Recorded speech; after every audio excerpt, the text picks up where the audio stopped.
मुंबई का एक बड़ा जेल था। रात होते ही बंदी महिलाओं पर अत्याचार शुरू हो जाता। पुलिस आती और मनचाहा अत्याचार करती और कोई उनके सामने कुछ कह नहीं पाता। सब डर से चुप रहते। कोई अगर मुंह खोलता तो उसे ऐसी सजा दी जाती कि वो दोबारा कभी हिम्मत न करे। लेकिन एक दिन वहां आई एक साहसी महिला अफसर। उन्होंने समझा अब तक ये सब सहना अब संभव नहीं। उन्होंने अपनी यूनिफॉर्म उतार दी, बंदियों में मिल गई और जेल के अंदर दाखिल हो गई। पहली ही रात बड़े अफसर जेल के अंदर आए। इस बार उनकी नज़र उस महिला पर पड़ी। सवाल ये था, क्या साहसी महिला बाकी सबकी तरह अत्याचार सह गई या फिर उन्होंने ही अपराधियों को सजा दी? आइए जानते हैं आज की इस घटना की असली कहानी। दोस्तों, मुंबई ऐसा शहर है जो बाहर से जितना रंगीन और सुंदर दिखता है, अंदर से उतना ही अंधकारमय है। व्यस्त शहर, बड़ी बड़ी पत्थरों से बनी इमारतें। दिन में मुंबई जितनी खूबसूरत दिखती है, रात में उतनी ही कई गुना डरावनी हो जाती है। मुंबई शहर में पुलिस अफसर राधिका बाहर से शांत लगती, लेकिन उनकी जिंदगी किसी फिल्म की कहानी जितनी कठिन थी। समाज की बाधा और कटु बातों को नजरअंदाज करके उन्होंने अपने सपनों को हकीकत बनाया था। उनकी आंखों में ईमानदारी की रोशनी थी और दिल में न्याय की आग। राधिका सिर्फ एक पुलिस अफसर नहीं थी, बल्कि उत्पीड़ित महिलाओं की उम्मीद थी। उनका एक नियम था अटल, चाहे कोई कितना भी बड़ा क्यों ना हो, अगर अन्याय करेगा तो सजा जरूर पाएगा। राधिका अपने ऑफिस में बैठकर कागजात देख रही थी। अचानक नजर पड़ी अखबार पर। फिर से जेल की खबर छपी थी। महिला बंदियों के प्रति अमानवीय बर्ताव, मगर कोई कार्रवाई नहीं। क्षण भर में उनका गुस्सा फूट पड़ा। उन्होंने अखबार को टेबल पर पटक दिया, चिल्लाकर बोली, अब और नहीं, अब इस अत्याचार का अंत करना होगा। तभी सामने बैठे महेश ने धीमे स्वर में कहा, मैडम, मैंने सब देखा है, लेकिन मेरे पास कोई शक्ति नहीं थी। अगर मैं विरोध करता तो शायद आज जिंदा ना रहता। इसीलिए आपके पास आया हूं, आप पर ही भरोसा है। राधिका चुपचाप कुछ देर तक उसे देखती रही। माथे पर शिकन उभरी। पिछले हफ्ते मैं निरीक्षण पर गई थी, तब किसी ने मुंह क्यों नहीं खोला? महेश ने नजर झुका ली और बोला, मैडम, डर, सब लोग डर की छाया में बंदी हैं, उन्हें चुप करा दिया गया है। राधिका उठ खड़ी हुई, खिड़की के बाहर देखते हुए दृढ़ आवाज में बोली, ठीक है, अब मैं खुद देखूंगी, सच्चाई बाहर ला कर रहूंगी, चाहे जो भी हो। 18 मार्च गुरुवार, रात करीब 9 बजे। मुंबई की हवा में अजीब सा भारीपन था। सांस लेते ही सीना बोझिल लग रहा था। राधिका ने साधारण बंदी का कपड़ा पहन लिया। चेहरे पर थकान के भाव, आंखों में डर का नाटक, सब कुछ बेजोड़ अभिनय। शरीर पर छिपा हुआ गुप्त कैमरा और कॉलर में माइक्रोफोन से हर पल रिकॉर्ड हो रहा था। जेल का अंदरूनी हिस्सा अंधेरा, गीला और बदबूदार था। दूर से दबे दबे रोने की आवाजें आ रही थीं।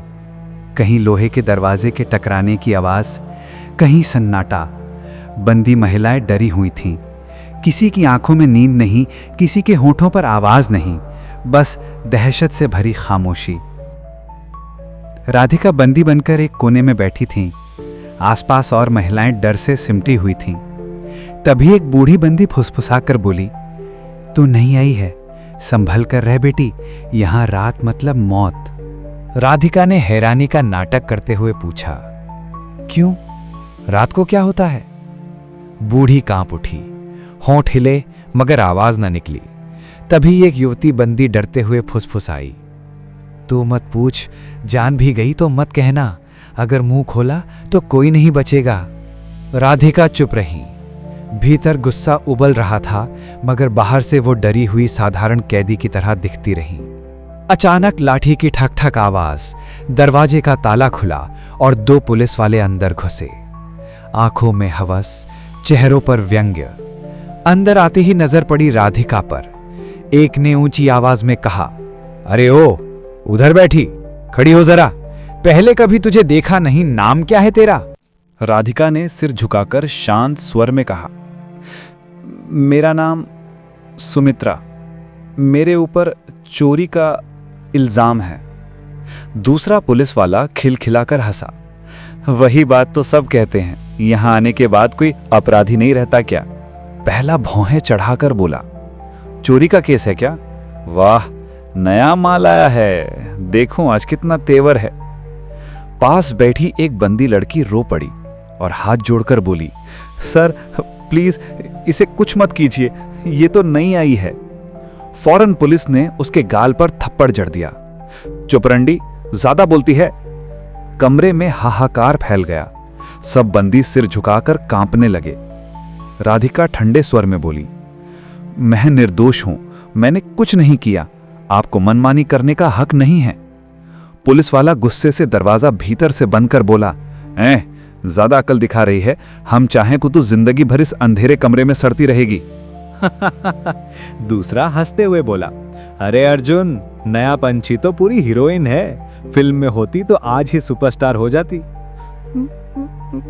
कोने में बैठी एक युवती रोकर फुसफुसाई, दीदी चुप रहिए, ये किसी को नहीं छोड़ते। राधिका ने धीरे धीरे सिर उठाया। आंखों में डर नहीं बल्कि आग की चमक थी। वो दृढ़ आवाज में बोली, तुम भूल रहे हो कि किसके सामने खड़े हो। मैं एसपी राधिका सिंह। हाँ हाँ। ये कहकर उन्होंने जेब से पहचान पत्र निकाला। उस पर लिखा नाम, पद, पुलिस की मोहर, सब कुछ। हाँ हाँ। दोनों पुलिस वाले स्तब्ध रह गए। पल भर में उनके घुटने जमीन पर टिक गए। मैडम, हमें माफ कर दीजिए, हम पहचान नहीं पाए। राधिका ने कठोर दृष्टि से कहा, माफी मांगने से पहले सच बोलो, यहां हर रात क्या होता है? पुलिस वाले एक दूसरे की ओर देखने लगे। होंठ सूख गए। कुछ देर चुप रहे, फिर टूटी आवाज में कबूल किया, मैडम, रात होते ही औरतों को कमरों से खींच ले जाया जाता है, चीखने पर मुंह दबा दिया जाता है, लाठी मारी जाती है, वे असहाय हैं। दूसरे ने कांपते स्वर में जोड़ा, हम भी पहले डरे थे इसलिए चुप रहे, लेकिन सच में जो होता है वो नरक से भी भयानक है। राधिका ने हाथ कसकर पकड़ते हुए कहा, आज से हर पल रिकॉर्ड होगा, मुझे सबूत चाहिए।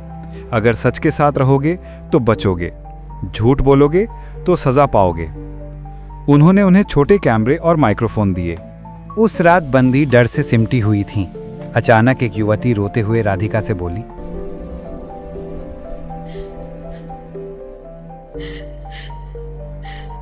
दीदी, हमें लगा था कि कभी कोई हमारी बात नहीं सुनेगा, क्या आप सच में हमें बचाएंगी? राधिका ने उसके कंधे पर हाथ रखकर कहा, कोई डर नहीं, आज से मैं तुम्हारे साथ हूं। तुम्हारी आहट और दबे हुए चीखें अब छिपी नहीं रहेंगी। एक बूढ़ी बंदी आंख पोंछते हुए बोली, बेटी, अब समझी कि भगवान है, उन्होंने ही तुम्हें भेजा है। कमरे में सन्नाटा। थोड़ी देर बाद बाहर फिर लाठी की आवाज। बंदी कांप उठी। कोई अपने शरीर को ढक रही थी, कोई खिड़की के पास छुप रही थी। राधिका धीरे धीरे कमरे में चलने लगी। आंखों में तीखी नजर, चेहरे पे दृढ़ता। चुप रहो, मैं यहां हूं। कोई कुछ करने की कोशिश करेगा तो मेरी आंखों के सामने होगा। उन्होंने पास बैठी एक किशोरी से नरम स्वर में कहा, तू मत डर, मैं देख रही हूं, सब ठीक होगा। एक छोटे सेल से कोई कांपते हुए बोली, दीदी, मैंने सब देखा है, वो सिर्फ हमें ही नहीं एक दूसरे पर भी जुल्म करते हैं। राधिका ने सिर हिलाकर कहा, ठीक है, आज रात सब कुछ मैं रिकॉर्ड करूंगी, सच बाहर निकलेगा, अब कोई तुम्हारे ऊपर हाथ नहीं उठा सकेगा। अचानक पास के सेल से एक दुबली लड़की फुसफुसाई, दीदी, मैं चुप नहीं रह सकती, वो सिर्फ मारते नहीं और भी अत्याचार करते हैं। राधिका धीरे से उसके पास बैठ गई, हाथ पकड़कर बोली, डर मत, अब कोई तुम्हें उत्पीड़ित नहीं करेगा। आज रात से मैं तुम्हारी आंख, कान, सब कुछ हूं। उस समय अंदर के माहौल में डर और खौफ की आवाजें गूंज रही थीं। कुछ बंदी दबी आवाज में रो पड़ी। राधिका ने उन्हें छूकर शांत किया, चुप रहो, कोई कुछ नहीं करेगा, मैं हूं। एक बूढ़ी बंदी ने फुसफुसाकर कहा, मैडम, हमने कभी विश्वास नहीं किया था कि कोई हमारे साथ खड़ा होगा। राधिका ने हल्की मुस्कान से कहा, आज से तुम कभी अंधेरे के डर में नहीं रहोगी, मैं यहाँ हूँ और जिन्होंने अन्याय किया है उनका सच सामने आएगा। शाम से आधी रात तक राधिका हर कोना देखती रही। बंदियों ने पहली बार महसूस किया कि कोई उनकी सुरक्षा के लिए खड़ा है। कमरे में डर की आवाजें, दबे रोने की ध्वनि, लाठी की ठक, सब रिकॉर्ड हो रहा था। राधिका की आंखों में धीरे धीरे विश्वास की रोशनी चमकने लगी। आज रात के बाद कोई तुम्हें डराएगा नहीं। मैं देखूंगी, सच बाहर जाएगा और जिन्होंने अन्याय किया है उन्हें सजा मिलेगी। बंदी चुपचाप सिर झुका बैठे रहे। पहली बार उनकी आंखों में डर के साथ साथ उम्मीद भी दिखी। अगले कई रात गुप्त कैमरे में भयावह सच कैद हुआ। अफसरों की अट्टहास, गंदी बातें, महिलाओं की सिसकियां, सब रिकॉर्ड हो गया। मुख्य अफसरों की गुप्त मीटिंग भी राधिका ने रिकॉर्ड की। एक कह रहा था, इन औरतों को डरा कर रखना होगा, नहीं तो हम पकड़े जाएंगे। दूसरा हंसकर बोला, अरे डर किस बात का, बाहर किसी को तो पता नहीं। बिल्कुल उसी क्षण कैमरा ने सब कुछ कैद कर लिया। कुछ दिन बाद अदालत में जमा हो गए सभी सबूत, वीडियो फुटेज में देखा गया कैदियों के आंसू, पुलिस की बुरी बातें, उनकी हंसी मजाक। कोर्टरूम में सभी की दृष्टि केंद्रीभूत हो गई। राधिका बैठी थी, शांत और दृढ़ चेहरे के साथ, आंखों में सत्य की चमक। उन्हें पता था इस क्षण में न्यायिक शक्ति के साथ उनका संघर्ष वास्तविकता का रूप ले चुका है। बेंच के सामने खड़े अभियुक्त अधिकारी हाथ हिला रहे थे, शर्म से भरी नजरों से चारों ओर देख रहे थे। किसी के कुछ कहने से पहले न्यायाधीश ने भौहें सिकोड़ते हुए कहा, यह वीडियो फुटेज अदालत की रिकॉर्ड का हिस्सा होगा। कानून के अनुसार दंड लागू होगा। वीडियो में उनका अमानवीय व्यवहार, कैदियों को डर दिखाना, डंडे के प्रहार का गुप्त प्रभाव, पीड़ित महिलाओं का रोना, सब स्पष्ट रूप से दिख रहा था। अदालत सुनते समय कोई किसी की ओर देख नहीं पा रहा था। राधिका चुपचाप बैठी थीं, प्रत्येक प्रतिक्रिया पर ध्यान दे रही थीं। किसी की आंखों में शर्म, किसी के चेहरे पर निराशा, किसी की आंखों में क्रोध, सब कुछ कैमरे में कैद हो गया था। उस क्षण राधिका को महसूस हुआ, सालों से धूसर अंधकार में रह रही महिलाएं आज पहली बार स्वतंत्रता और न्याय का स्वाद पा रही हैं। वीडियो फुटेज ने केवल दंड सुनिश्चित नहीं किया, बल्कि उनके लिए एक नई आशा की किरण भी जलाई। कुछ ही मिनटों बाद अदालत की रिकॉर्ड में शामिल होकर राधिका द्वारा एकत्र किए गए सबूत प्रमाणित हो गए। अदालत शांत रही, फिर भी प्रत्येक सबूत अपनी ही भाषा बोल रहा था। अत्याचार कभी स्थायी नहीं होता। ये दृश्य केवल न्याय प्रक्रिया का हिस्सा नहीं, बल्कि समाज की जागरूकता का प्रतीक भी बन गया। राधिका की आंखों में धीरे धीरे विश्वास की रोशनी चमकने लगी। अदालत दंग रह गई। अभियुक्त अफसरों की यूनिफॉर्म उतार दी गई, नौकरी खत्म हो गई और उन पर केस दर्ज हुआ। सब ने राधिका को सल्यूट किया। वो शांत स्वर में बोली, अपराधी अब तक यूनिफॉर्म की ताकत पर इतराते थे, आज उनका सिर झुक गया। याद रखो, अत्याचार कभी स्थायी नहीं होता।